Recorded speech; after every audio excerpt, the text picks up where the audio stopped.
Hello and once again welcome to our छोटा मोटा सा यूट्यूब चैनल जिसका नाम है मैट्रिक इंग्लिश मीडियम। कैसे हैं आप सब? उम्मीद है आप सब बहुत अच्छे होंगे। आज एक फिर से इम्पॉर्टेंट वीडियो जिसका था आपको इंतज़ार, वो घड़ी तो आ चुका है। अगर आप भी है बिहार बोर्ड क्लास 10 और आपका मीडियम है इंग्लिश, तो इस चैनल के साथ जुड़ जाना। जुड़ने के लिए सिंपल सा चैनल को सब्सक्राइब कर लेना, साथ में बेल आइकन ज़रूर प्रेस करना, क्योंकि तुमको मालूम है जैसा काम है वैसा ही नाम है। तुम्हारे दोस्त है, हाँ बिल्कुल होंगे, उसको शेयर कर सकते हो, हाँ कर तो सकते हैं, लेकिन वो ज़्यादा नंबर लेके आ गया तो यार कर तो सकते हो ना, तब ना मजा आएगा कि इसमें कितना है दम, है ना। बाकी बाजी रहो सिंगम। अब वीडियो को शेयर कर देना, वीडियो को लाइक कर देना, चैनल पे नए हो तो सब्सक्राइब कर लेना। तो आज हम लोग क्या करेंगे, और डांस वांस तो बिल्कुल नहीं करने वाले। आज हम लोग इम्पॉर्टेंट शॉर्ट आंसर जिसका बहुत ज़्यादा डिमांड था कि सब्जेक्टिव क्वेश्चन करा दीजिए करा दीजिए करा दीजिए। हाँ मैं कराऊंगा, तुमको मालूम था मेरा नेट वगैरह नहीं इशू था, जिसकी वजह से मैं रेडी नहीं कर पाया। आज हम लोग करेंगे फिजिक्स का जो अप्रॉक्स 60+ ही क्वेश्चन होगा। अब मैं बैठ को तो गिनने वाला हूँ नहीं, इतना आलसी हूँ। 60+ क्वेश्चन रहेगा। आज हम लोग कोशिश करेंगे कम से कम 30 से 40 क्वेश्चन कर लेने का। क्वेश्चन कैसा रहेगा, बोर्ड में जो भी आया हुआ है वो तो ऑलरेडी रहेगा ही रहेगा, साथ में उससे रिलेटेड जैसे तुम हो, ठीक है। अगर तुमको ये क्वेश्चन मान लो आया है तो इसका अड़ोस पड़ोस जो भी होता है ना, जो बन सकता है वो भी क्वेश्चन लेकर आ गए हो, ताकि अगर इसको वैल्यू ना मिले तो अगर पड़ोसी को वैल्यू मिल जाए तो वो भी तुमसे बन जाए, है ना। हर एक चीज़ रहेगा, किस तरीके से तुम्हें लिखना है एग्जाम में वो भी मैं बताते चलूँगा थोड़ा थोड़ा करके, ठीक है। एक वीडियो स्पेशल लेकर आऊँगा राइटिंग पे, मतलब किस तरीके से तुमको लिखना है। लेकिन आज भी हम लोग थोड़ा सा देखेंगे। स्टार्ट करते हैं। चैप्टर 1 से रिलेटेड है। पहला तुमको क्वेश्चन, ये तो बहुत ही ज़्यादा पूछे जाने वाला क्वेश्चन, पहला ही नंबर कि how many law of reflection of light are there. ये क्वेश्चन तुमको मालूम है बहुत बार आता है, ठीक है। नॉर्मली लोग लिख भी देंगे। तुमको क्या लगता है कि एक अगर मान लो लिख भी दिया तुमने इस तरीके से, तो हो सकता है अगर अच्छे टीचर हो, मतलब अच्छे लोग ही चेक करेंगे, लेकिन फिर भी कभी कभी होता है कि 1 नंबर दे दे, 2 नंबर कर देगा। तो आपको ऐसा क्या करना है कि उसको 2 नंबर देने के लिए एकदम मजबूर हो जाए बंदा, ठीक है, देना ही पड़े। उसका हाथ 1 पे रुके ही ना, उसको 2 करना ही है कैसे करके। अगर वो मिस्टेक से 1 भी कर दिया ना तो उसको ऐसे करके 2 बनाएगा ही बनाएगा। तो उसके लिए तुम्हें क्या करना पड़ेगा, छोटी छोटी चीज़ें हैं जो तुम्हें करना होगा बड़ी शहरों में, यानी बड़ा बड़ा नंबर पाने के लिए तुम्हें क्या करना होगा। सबसे पहले मैं बता रहा हूँ, तुमको आंसर तो डायरेक्ट ही लिखना है, आंसर जो तुमको आ रहा है। सबसे पहला आंसर जो लिखोगे, जैसे मैं यहाँ पे आंसर लिखा तो देखो इसका टेक्स्ट का साइज और इसका टेक्स्ट का साइज बराबर है, जो तुम्हें ऐसा नहीं करना है। आंसर जो लिखोगे थोड़ा सा वो बड़ा लिखोगे, ठीक है। क्या लिखोगे, बड़ा करके लिखोगे। क्यों, कोई कारण? बिल्कुल, आंसर जैसे 1 है तो आंसर 1, और यहाँ पे आप अपना कहानी स्टार्ट कर सकते हो। कहानी को स्टार्ट नहीं कर, हम लोग कहानी स्टार्ट कर देते हैं, जो थोड़ा सा हम लोग को यहाँ पे भी कुछ एक्स्ट्रा चीज़ ऐड करना जो ज़्यादा मजा आएगा। देखो सिंपल सा आंसर लिखा, जो तुम लिखते हो नॉर्मल राइटिंग, जो आंसर जिसमें लिखोगे उससे थोड़ा सा बड़ा राइटिंग में लिखना, ताकि एग्जामिनर के आंख में डायरेक्ट चल जाए, हाँ बंदा 1 नंबर का बात कर आंसर। उसके बाद छोटा सा आपका हेडिंग देना है, सब हेडिंग टाइप का बोल सकते हो। जैसे क्वेश्चन में अक्सर ये चीज़ तुम किस पे अप्लाई करना, डेफिनेशन वाला जो पूछता है, जैसे यही वाला देखो पूछा आपसे लॉ ऑफ रिफ्लेक्शन, तो सिंपल सा आप इतना ठोको लिख देना, law of reflection of light.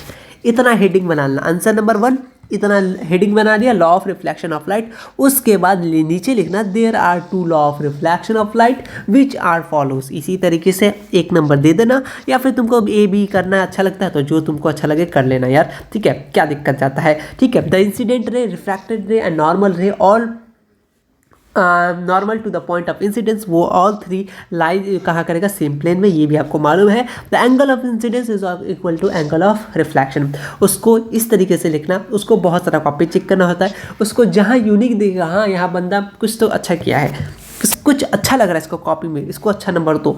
और इसके अच्छा के लिए क्या कर सकते हैं आप, सिंपल से एक डायग्राम बना सकते हैं। क्या कर सकते हैं, और डायग्राम बना सकते हैं, जैसे ये, ठीक है, प्लेन बना दिया, आजा भाई ये, ठीक है। उसके बाद तुम यहाँ से फिर ये गया, ठीक है, इस तरीके से लाइट को मतलब आया गया, ये तुम कर सकते हो। इस तरीके से तुम लिख देना, यहाँ पे तुम नॉर्मल बना देना इस तरीके करके। तो तुम, अरे यार ये अच्छा मैं इसको हटा देता हूँ, ठीक है, इस तरह नॉर्मल बना दिया और तुमने लिख दिया ये एंगल ऑफ इंसिडेंस है, ये एंगल ऑफ रिफ्लेक्टेड है, ये छोटा सा डायग्राम तुमने बता दिया ना, तो उसको सारा कहानी समझ में आ जाएगा। अगर वो पढ़ा लिखा भी नहीं होगा, ऑलरेडी पढ़ा लिखा तो ज़रूर होगा, है ना, लेकिन फिर भी उसको समझ में आ जाएगा। वो इतना पढ़ेगा मैंने, तुम्हारा ड्राइंग देखेगा, हाँ बहुत अच्छा, 2 नंबर देने में मजबूर हो जाएगा। तो तुम जहाँ भी पॉसिबल हो तुम ड्राइंग बना सकते हो, फिगर बना सकते हो, पेंसिल से ज़रूर बनाना। नेम इंसिडेंस है, ये रिफ्लेक्टेड है तो पेंसिल से बनाना, देना, साथ में तुम बस उसको क्या करना, पेन से लिख देना ये चीज़ है, बस इतना करना। 2 नंबर वो मतलब फेविक्विक से चिपका करके देगा, ठीक है। समझ में आ गया? हाँ, चलो पहला क्वेश्चन क्लियर। इसी टाइप से तुम हर एक क्वेश्चन पर अप्लाई कर सकते हो जहाँ तुमको लाइट मतलब चीज़ें लगे, हाँ यहाँ पे इस तरीके से मैं कर सकते हो। थोड़ा सा यूनिक तो तुम्हें बनाना है। उम्मीद करता हूँ तुम्हें ये चीज़ भी अच्छा लगा होगा, उम्मीद करते हो तुम्हारे लिए बहुत काम का देगा। इसी तरीके से राइटिंग करना, राइटिंग लिखेगा तो सबको यार, तुम कुछ यूनिक लिखोगे तब ना तुम्हें पूरा नंबर देगा, ठीक है। और कोशिश करना थोड़ा सा कर्सिव कम लिखने का, थोड़ा मतलब बहुत लोग होते हैं ना बहुत ज़्यादा ही कर्सिव लिखते रहते हैं, ऐसा भी ना हो जो कोई समझ ना पाए। कर्सिव लिखना, मीडियम कर्सिव लिखना जो नॉर्मली सबको समझ में आ जाए, है ना। तुमको तुम्हारा राइटिंग समझ में आता है, मानते तुम डॉक्टर हो, है ना, लेकिन वो तो उसको मालूम नहीं ना तुम डॉक्टर हो, इसीलिए। चलो नेक्स्ट क्वेश्चन चलते हैं, थोड़ा सा मैं इसको थिंक कर लेता। हाँ, क्वेश्चन उसी से रिलेटेड है। बीम ऑफ लाइट किसको बोलते हैं, ठीक है। अ ग्रुप ऑफ रे called beam of light, beam बोलते हैं इसको या बीम ऑफ लाइट बोल सकते हैं। 3 टाइप का होता है, एक पैरेलल, डाइवर्जेंट, कन्वर्जेंट। नाम से क्लियर हो जाएगा। पैरेलल क्या, द रे the light beam in which all the ray parallel हो जाएगा, उसको क्या बोलेंगे, पैरेलल लाइट बीम, ठीक है। डाइवर्जेंट, कन्वर्जेंट थोड़ा इंपॉर्टेंट है। डाइवर्जेंट लाइट बीम क्या होता है, the light beam which all the रे emerge from a fix point, वो स्प्रेड मतलब पूरा चारों तरफ बिखरा रहेगा ऑल डायरेक्शन में, उसको बोलेंगे डाइवर्जेंट, ठीक है, पूरा बिखरा हुआ है, ठीक है। कन्वर्जेंट मतलब पूरा एक जगह जमा करके रखा हुआ है यार। कनकेव कन्वेक्स आपने पढ़ा है, वही से क्वेश्चन है। The light beam in which all the ray meet at one point, और वो कहते हैं कन्वर्जेंट लाइट, उसको बीम कहेंगे, ठीक है। नेक्स्ट अब आता है मिरर। मिरर किसको बोलते हैं, कॉल असाइनी, ये कुछ गलती है, असाइनी वी कॉल एज या simple size A shiny surface from which light is reflected regularly a mirror, उसको क्या बोलते हैं, मिरर बोलते हैं, ठीक है। ये 2 टाइप का होता है, एक प्लेन मिरर होता है और एक कैसा होता है, प्लेन मिरर आ गया अपने spherical mirror. Spherical mirror most important है। प्लेन मिरर क्या होता है, हुज रिफ्लेक्टिंग सरफेस फ्लैट होता है प्लेन मिरर का। नेक्स्ट स्फेरिकल मिरर जो कहता है हॉलोस्फेयर होता है, जो उसके पीछे जो होता है वो कोटिंग होता है, ठीक है, गैल्वेनाइज होता है, ठीक है। स्फेरिकल मिरर कब टाइप में आ जाते हैं, कनकेव कन्वेक्स, तुमने पढ़ा होगा बहुत बार कनकेव कन्वेक्स का डेफिनेशन याद होना चाहिए। मैं ये नहीं बोल रहा तुमको यही टिट्टो याद करो, ऐसा बिल्कुल नहीं, जो तुम्हारे नोट्स में है उसको टिक लगाते चलो। कनकेव यूजेस बहुत इंपॉर्टेंट है। तो स्फेरिकल मिरर जो इसका रिफ्लेक्टिंग सरफेस रफ होगा, ठीक है, अंदर, तो उसको क्या बोलेंगे हम लोग, कनकेव मिरर। यूजेस कहाँ का, शेविंग मिरर, कुकर पे, मेडिसिन ट्रीटमेंट में, लेबोरेटरी में, ठीक है। उसके बाद कन्वेक्स मिरर क्या होता है, रिफ्लेक्टिंग सरफेस राइज होता है, और उसको क्या होता है कन्वेक्स मिरर। तुम दूसरा डेफिनेशन भी लिख सकते हो, ज़रूरी नहीं तुम यही वाला याद करो, और इसका यूजेस ज़रूर याद रखना। साइड मिरर के लिए इस्तेमाल होता है व्हीकल्स में, लेबोरेटरीज में, ठीक है। उसके बाद part of spherical mirror, 6 part होते हैं, वैसे ये सारा का सारा तुम्हें याद नहीं करना। ज़्यादा से ज़्यादा centre of curvature, radius of curvature, और एक अपना वो फोकल लेंथ वाला पे ज़्यादा फोकस करना, ठीक है। ये 3 चीज़ ज़्यादा बार पूछा जाता है, ठीक है। तो सेंटर ऑफ कर्वेचर की बात करें, the centre of sphere, centre of the sphere of which the mirror made, उसको क्या बोलते हैं, सेंटर ऑफ कर्वेचर। डिनोट करते हैं हम लोग सी से। Radius of curvature, the radius of sphere which mirror is made, उसको क्या बोलते हैं, रेडियस ऑफ कर्वेचर, ठीक है। R/2, सेम आ गया लग रहा है, मैं सेम टाइप हो गया, इसको थोड़ा देख लेना, ठीक है। ये थोड़ा सा सेम हो गया। पोल वाला की बात करें, अगर हम लोग किसके बात करें, अगर हम लोग पोल की बात करें, the middle point of the surface of the spherical mirror, उसको क्या बोलते हैं, पोल, जिसको हम लोग पी से डिनोट करते हैं। ऑलरेडी ये सब नोट्स अपलोडेड है, इसका डेफिनेशन तुम चाहो तो वहाँ से याद कर सकते हो, मैं तुम्हें बस दिखा रहा, ये चैप्टर इंपॉर्टेंट है, इसको याद रख लेना। अभी ये सब तुमने ऑलरेडी बहुत बार कर रखा है, इसीलिए ये सिंपल वर्ड यहाँ पर रखा हुआ है। Next, principal axis, we call the line joining, we call हटा देना यहाँ से, the line joining the pole of the centre, pole and the centre of the curvature of a mirror, उसको क्या बोलते हैं, मेन एक्सिस, या फिर उसको क्या बोलते हैं, प्रिंसिपल एक्सिस, ठीक है। उसके बाद मेन फोकस की बात करें तो फोकस क्या होता है, the point at which perpendicular rays parallel to the main principal axis या principal axis main axis meet और अपेयर मीट आफ्टर रिफ्लेक्शन या फिर रिफ्रैक्शन, उसको बोलते हैं फोकस। फोकल लेंथ बहुत ज़्यादा इंपॉर्टेंट है। The distance between the pole and the main focus, उसको कहते हैं फोकल लेंथ, और F इक्वल टू कितना होता है, R/2। घिसा पिटा ऑब्जेक्टिव दे देगा 20-25, कोई 20 नंबर मतलब कि रेडियस दे देगा आपका 20, बोलेगा अब ये निकालो, फोकल लेंथ निकालो। इस टाइप का छोटा शॉर्ट आपको ये न्यूमेरिकल्स पूछ सकता है। न्यूमेरिकल्स के लिए सिंपल एनसीईआरटी में जो भी क्वेश्चन है उसको कर लो, बस काम खत्म, ठीक है, समझ में आ गया। न्यूमेरिकल्स के लिए फिजिक्स का बात कर रहा हूँ। इमेज क्या होता है, इमेज देखो इमेज क्या होता है, द पॉइंट एट विच रे light emitting from an object और ऑब्जेक्ट मीट करेगा या फिर मीट करेगा ड्यू टू रिफ्लेक्शन या फिर रिफ्रैक्शन ऑफ लाइट, उसको क्या बोलेंगे, the image of the object. ठीक है, इमेज आपको मालूम है दो टाइप का होता है, रियल इमेज और एक होता है वर्चुअल इमेज। ठीक है, हाँ तो मैं तुम्हें कुछ चीज़ें दिखाना चाह रहा हूँ। मैं ये चीज़ ना ऑलरेडी तुम्हें मैं बता रखा हूँ, है ना। यहाँ से लेके इस पर ज़्यादा काम कर लेना, ये वाला जो मैं दिखा रहा हूँ वर्चुअल इमेज और इमेज, यहाँ से इसको डेफिनेशन इस तरीके से याद कर लेना। ऑलरेडी मैं चैप्टर वाइज बता रखा था, लेकिन इंपॉर्टेंट सिर्फ और सिर्फ करा रहे हैं तो इसको मैंने यहाँ पे ले लिया। ठीक है, form one image, real image की बात करें जब रे एक्चुअली मीट करेगा, और वर्चुअल इमेज की बात करें तो वो क्या करेगा, अपेयर टू मीट करेगा। इसको स्क्रीन में ऑब्टेन कर सकते हैं, इसको स्क्रीन में वर्चुअल को नहीं कर सकते। ये इन्वर्टेड होता है, ये इन्वर्टेड होता है, और ये कैसे होता है, इरेक्ट होता है। एग्जाम्पल, ये एग्जाम्पल वगैरह याद रखना। इससे दो नंबर के क्वेश्चन मैं ऑलरेडी देखो मैं बता चुका हूँ, difference between real and virtual, इस टाइप का क्वेश्चन मैंने करा रखा था, है ना। इसीलिए मैं तुम्हें बता रहा था कि चैप्टर वाइज करा रखा, लेकिन आज हम लोग सिर्फ और सिर्फ क्या करें, इंपॉर्टेंट क्वेश्चन कर रहे हैं। तो मैं सोचा तुम्हें यहीं से क्यों ना दिखा दूँ, क्योंकि ये ज़्यादा बेस्ट है। तुमको डिफरेंस पूछा है तो तुम इस तरीके से कर सकते हो, है ना। इससे और एक क्वेश्चन जो था ये ऑलरेडी करा रखा है। ठीक है, कैरेक्टरिस्टिक्स ऑफ इमेज, ये वाला भी देख सकते हो। हाँ, अभी जो मैं तुम्हें ज़्यादा बता रहा था यहाँ से प्रिंसिपल एक्सेस से, मैं इसका भी सहारा ले रहा हूँ ताकि तुम लोगों ने यहीं से मैंने तुम्हें पढ़ा है, तुम इसका इस्तेमाल कर सकते हो। प्रिंसिपल एक्सेस क्या होता है, the line turning point to the centre of curvature. Pole का definition, the centre of spherical mirror. Aperture क्या होता है, the effective diameter of spherical mirror. ठीक है, उसके बाद अपर्चर वहाँ पे नहीं था ना, हाँ शायद नहीं था। Centre of curvature, the centre of hollow sphere of glass sphere, उसको क्या बोलते हैं, which the mirror was apart. ठीक है, radius of curvature, distance between pole and centre, और यहाँ पे फोकस है, फोकल लेंथ है। ठीक है, और यहाँ पे फोकल लेंथ का क्या है, मैं तुम्हें थोड़ा सा दिखा रहा हूँ। यहाँ पे क्या है, ये वाला ये इंपॉर्टेंट फॉर्मूला है। ठीक है, रे वाला यहाँ से देखो, एक अभी फिलहाल देख रहा है रे डायग्राम से एक 5 नंबर का क्वेश्चन बनता है, तो रे डायग्राम को थोड़ा सा ध्यान रखना। ठीक है, चलते हैं आप अपने नोट्स पे वापस से। ठीक है, ज़रूरत पड़े तो फिर उसको हम लोग खोल लेंगे। नेक्स्ट, ओके, तो ये वाला तुम छोड़ देना, ज़्यादा बेटर तुम उसी को याद रखो, और अगर दो नंबर में दिया तो उसी से डेफिनेशन से डायरेक्ट तुम एक पॉइंट करके लिख सकते हो, कोई दिक्कत नहीं है। ठीक है, ये थोड़ा सा इसमें डेफिनेशन में थोड़ा सा वापस से कॉपी पेस्ट हो गया, इसलिए दिक्कत करेगा, तो वो ज़्यादा ईजी है, तुम डिफरेंस से याद रख सकते हो। नेक्स्ट क्वेश्चन ये भी हमने करा रखा है, difference between convex mirror and concave mirror. इसी तरीके से देखना डिफरेंस को। ठीक है, मैंने यहाँ पे वो जगह कम था इसलिए मैंने इसको हटा ही दिया, तुम डायरेक्ट क्या कर सको, इसी को याद रखो। 2 नंबर में आएगा, तुम इसी तरीके से लिखना, कोई दिक्कत नहीं है। ठीक है, तो क्या होता है, ये रियल फोकस होता है कन्वेक्स के पास, और ये कहता है the focus lie behind the mirror. ठीक है, कन्वेक्स में क्या होगा, फ्रंट ऑफ द मिरर बनेगा।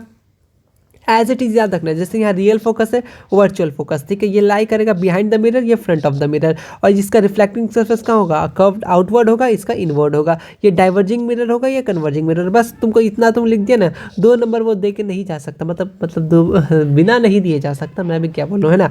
उसके बाद ये क्वेश्चन भी कंप्लीट। अब आते हैं हम लोग थोड़ा सा नेक्स्ट क्वेश्चन, जो आपका ये वाला क्वेश्चन भी अच्छा खासा। अब जो क्वेश्चन आएगा ये बहुत ज़्यादा चांसेस है, ये सब तो 2 नंबर में आता ही रहता है, जनरली आपको याद भी होगा, लेकिन ये सब जो क्वेश्चन है आगे जो क्वेश्चन है ये सब बहुत ज़्यादा आता है। ठीक है, तो हम लोग कनकेव मिरर को यूज़ करते हैं शेविंग में। क्यों, देखो कनकेव मिरर यूज करते shaving mirror because when an object को हम लोग प्लेस करते हैं in the front of concave mirror between कहाँ pole and the focus, image कहाँ बनेगा, इमेज कैसा होगा, इमेजनरी होगा, इरेक्ट होगा, लार्जर देन ऑब्जेक्ट होगा। इसीलिए the face of the person shaving mirror between रखते कहाँ पे, पोल और फोकस पे। सो द इमेज कैसा, फेशियल हेयर जो होगा वो इमेजनरी स्ट्रेट हो जाएगा, और and big which make easier to the barber to shave. ठीक है, समझ में आ गया, बार्बर को वो आसानी होगा दिखेगा। ठीक है, ठीक है, तो अब आते हैं नेक्स्ट है कि सोलर कुकर में हम लोग इस्तेमाल क्यों करते हैं, ये भी क्वेश्चन पूछा हुआ क्वेश्चन है। देखो कनकेव मिरर तुम समझ रहे हो, लाइट को जमा करके ला देगा, पूरा जो भी चारों बगल इधर फैला हुआ लाइट को उसको एक जगह कन्वर्ज करके ला के देगा।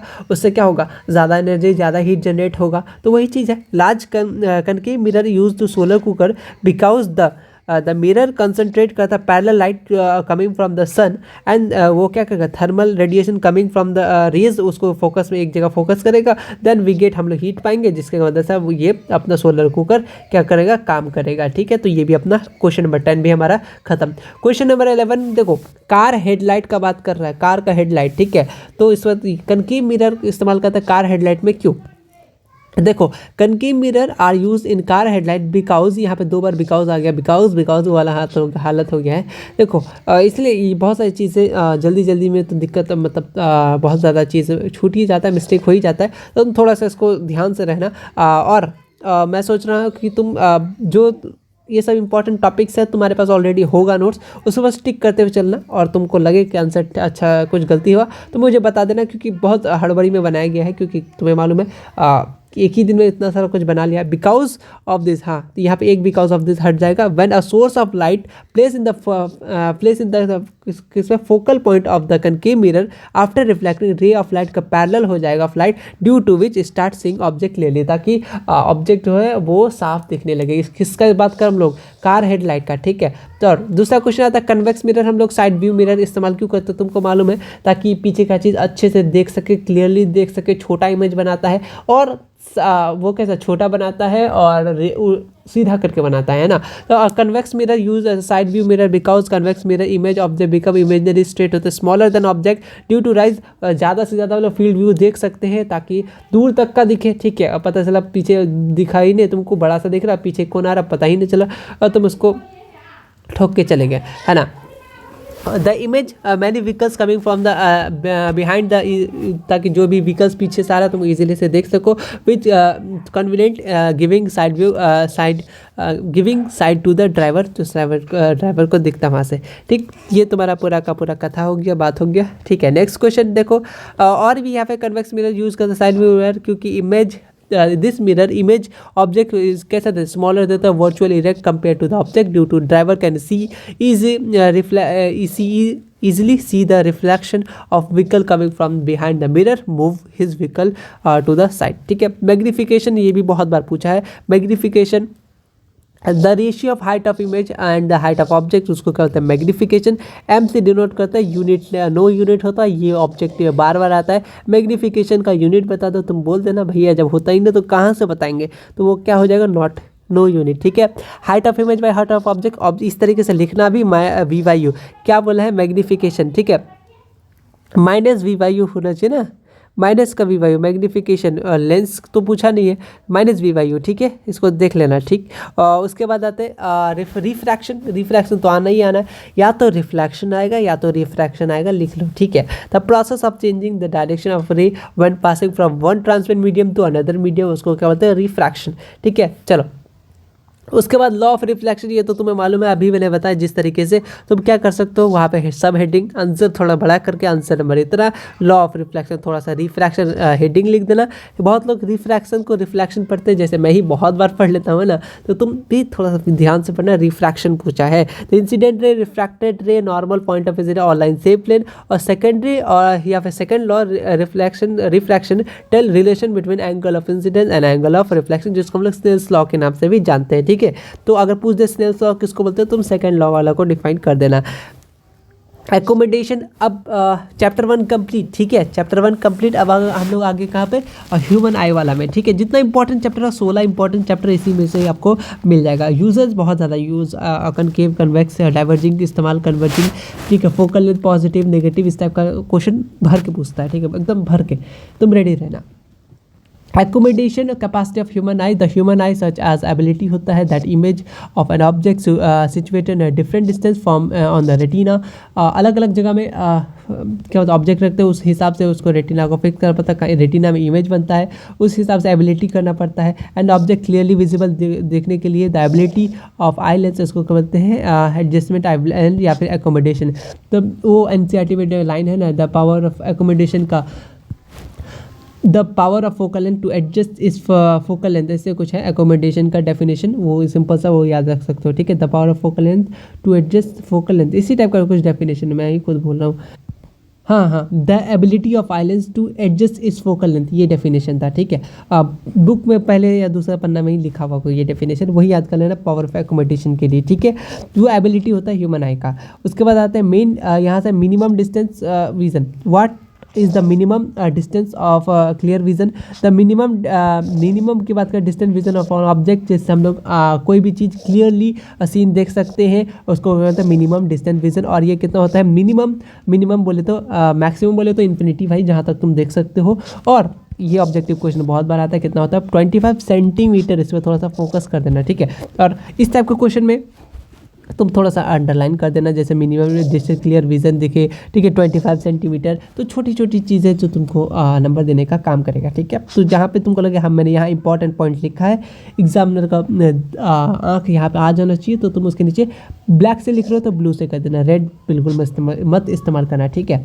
डिस्टेंट पॉइंट बस उसी का opposite, the point farthest from the eye where object place can seen clearly, उसको क्या बोलते हैं हम लोग, फारेस्ट। इसका सेम फार पॉइंट कितना होता है, इन्फिनिटी, अभी हमने बताया। डिफेक्ट ऑफ विजन से क्वेश्चन आता है, और मैं चाहता हूँ कि तुम जो एनसीईआरटी का वो डायग्राम है तीनों, तुम उसको प्रैक्टिस करके रख लेना, क्योंकि जो भी पूछे, ठीक है, ये तो पूछ लेता है कभी कभी ना, ये तीनों का तीनों डिफेक्ट आपको 5 नंबर पे पूछ लेता है, तीनों डिफेक्ट, ठीक है। अपना नियर साइटेडनेस, फार साइटेडनेस, अपना मायोपिया, हाइपरमेट्रोपिया, ये सब जो नेम है सेम ही नाम है, बट आपको किसी नाम से भी पूछ सकता है। पहले near sightedness in this vision defect near object clearly but दूर का ऑब्जेक्ट नॉट क्लियरली, ठीक है, इसको क्या होता है नियर साइटेडनेस।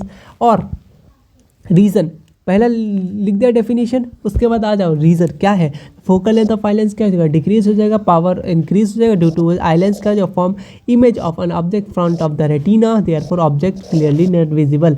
ट्रीटमेंट क्या कर सकते हैं, करेक्शन डिफेक्ट ये कैसे, ग्लास कनकेव लेंस का इस्तेमाल करते हैं, ठीक है, इस्तेमाल करते हैं। इतना करने के बाद अगर तुमको एक ही पूछा तो सिंपल से इसका क्या कर सकते, तुम डायग्राम बना देना, ठीक है, डायग्राम बना देना। मैं डायग्राम दिखाऊँ तुम्हें, हाँ दिखा देना, मैं कंप्लीट करा के तुमको, शायद मैं डायग्राम रहा मेरे पास तो मैं तुम्हें शो कर देता हूँ। लॉन्ग या फिर फार साइटेडनेस जिसको बोल सकते हो, ये शॉर्ट साइटेडनेस होता है, डिस्टेंट ऑब्जेक्ट क्लियरली दिखता है लेकिन पास का ऑब्जेक्ट नहीं दिखता है भैया, ठीक है, इसी को बोलते हैं फार साइटेडनेस। रीजन क्या रहेगा, ये आइलेंस क्या कर इंक्रीज हो जाएगा, focal length of eye lens due to the capacity decrease हो जाएगा, the eye lens form the image of an object behind the retina बनता है, ठीक है। तो कभी कभी ये भी ऑब्जेक्ट बिहाइंड द रेटिना किसमें बनता है, तो किसमें, अपना लॉन्ग साइटेडनेस में। और ट्रीटमेंट के लिए यहाँ पे, ठीक है, ट्रीटमेंट कौन सा लेंस लगाना है। उसके बाद थर्ड आता है आपका किसका, प्रेसबायोपिया।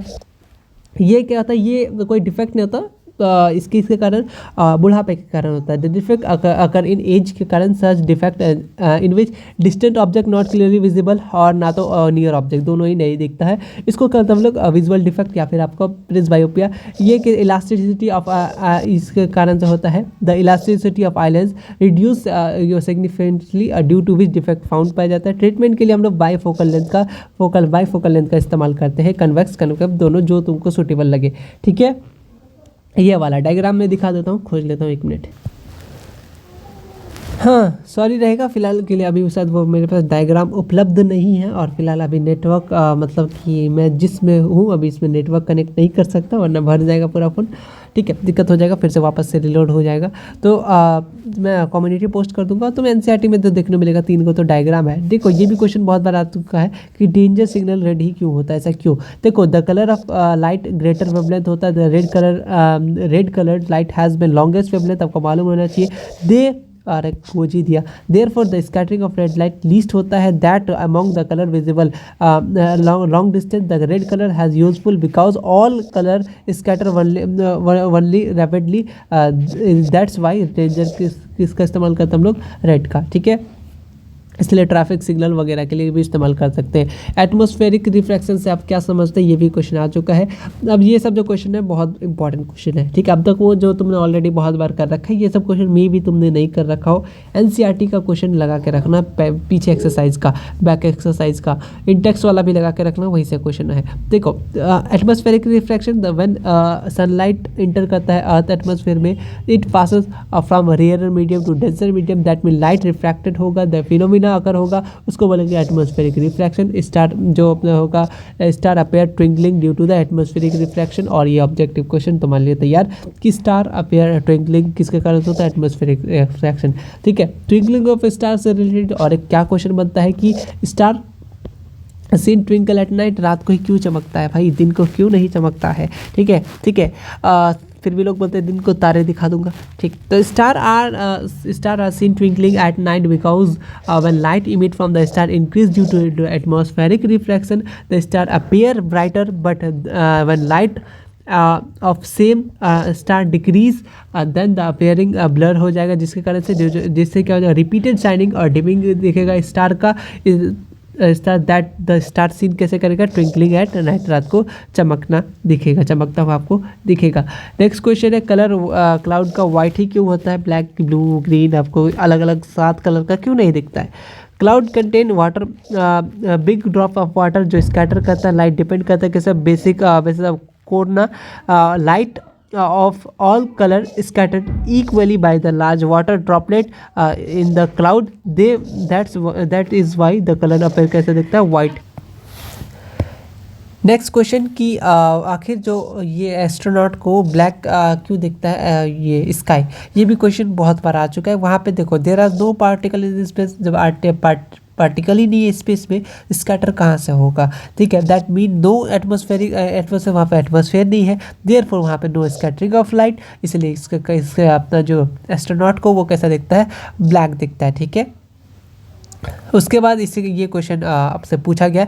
अभी जो ये स्टार्टिंग के ये जो क्वेश्चन के ये वाला क्वेश्चन, ये वाला क्वेश्चन, ये वाला क्वेश्चन, ये वाला क्वेश्चन, ये वाला क्वेश्चन PYQ से, पूरा का पूरा PYQ से, ठीक है। उसके बाद हम लोग किस में आ जाएंगे, आपका नेक्स्ट चैप्टर में पहुंच जाएंगे, ठीक है। चलो ये चैप्टर बड़ा था लेकिन इंपॉर्टेंट इस चैप्टर से इस टाइप के क्वेश्चन आते रहते हैं। और एक आप रे डायग्राम का थोड़ा सा प्रैक्टिस कर लेना, क्योंकि इस बार देखा जा रहा है कि रे डायग्राम से एक एक उठा के दे दिया जा रहा है।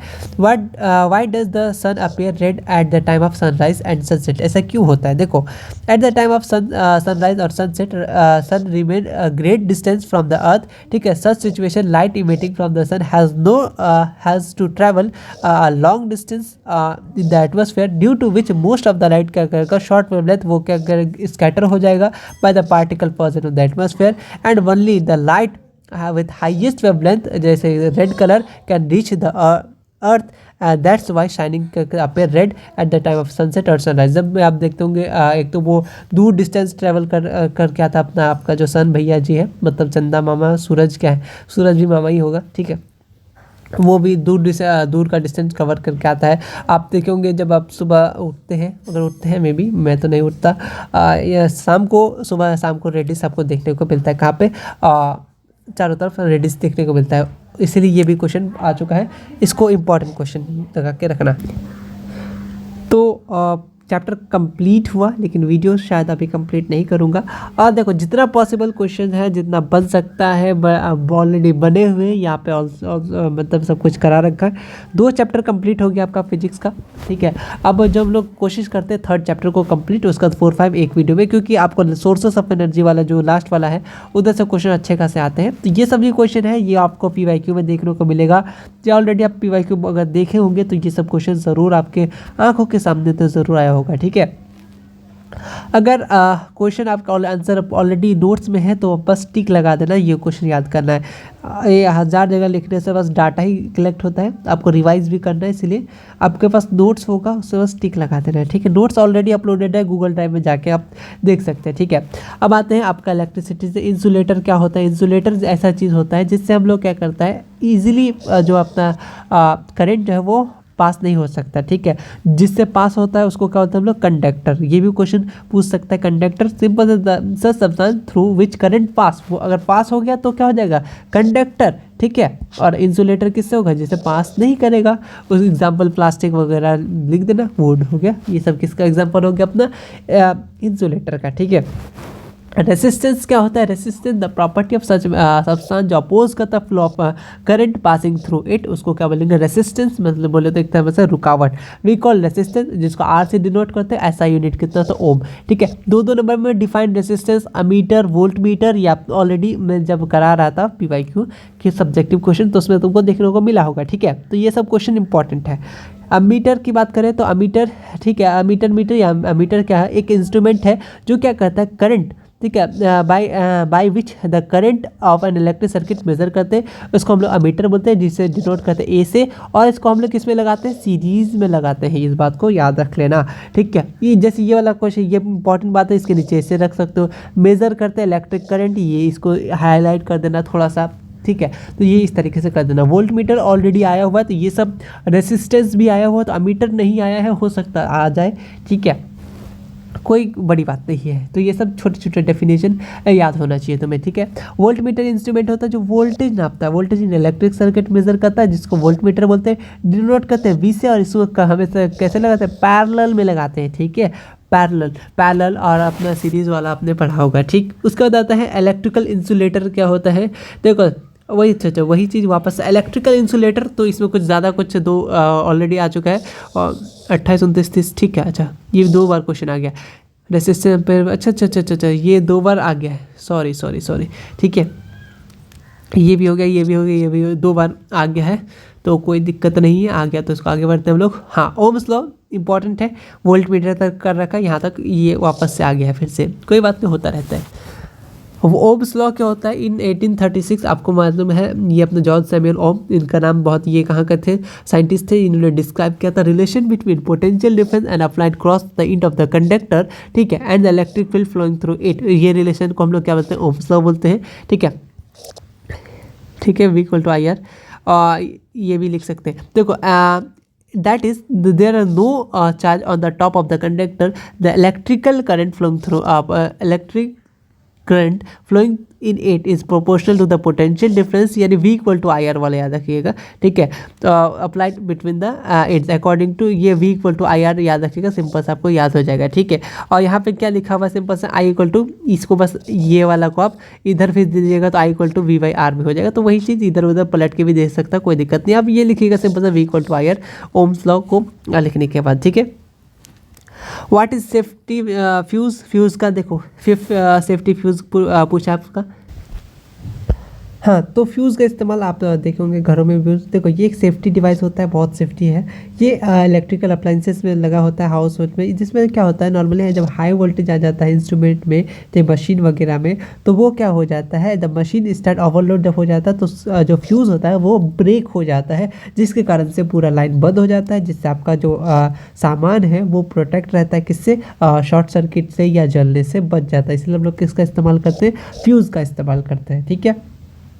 नेक्स्ट है series combination, parallel combination. Series या सिंपल सा सीरीज में लगा होगा, वैन अमीटर को कनेक्ट करेगा, मीटर आपको मालूम है अमीटर को सीरीज में लगाते हैं, connected the device connected in a circuit such way total current in the मतलब circuit flow through it. This type of connection को क्या बोले, सीरीज कॉम्बिनेशन। जैसे R1 R2 R3 करके आप एग्जाम्पल लिख देना, वो सीरीज का हो गया, ठीक है।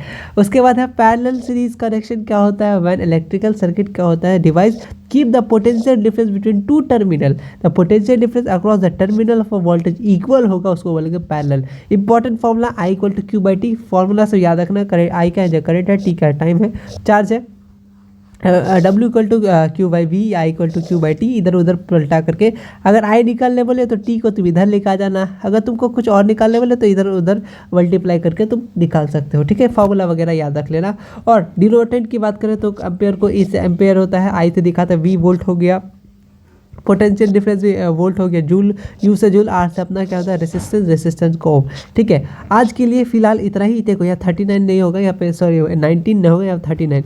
आज के लिए फिलहाल आधा घंटा में इतना ही, ठीक है। नेक्स्ट टॉपिक को कंप्लीट हम लोग कर लेंगे, ठीक है। ये जो क्वेश्चन है किस किस पे डिपेंड करता है, ये बहुत ही बार आया हुआ है, ठीक है, बहुत ही बार आया हुआ। उसके बाद हम लोग का नेक्स्ट चैप्टर भी स्टार्ट हो जाएगा, ठीक है। अभी मेरे को अभी बंद करना पड़ेगा, ठीक है, कुछ वजह से। इसका दिया अब 2-3 पेज 4 पेज था, तो हम लोग इसको और बढ़ा करके लगाएंगे, कंप्लीट कर लेंगे।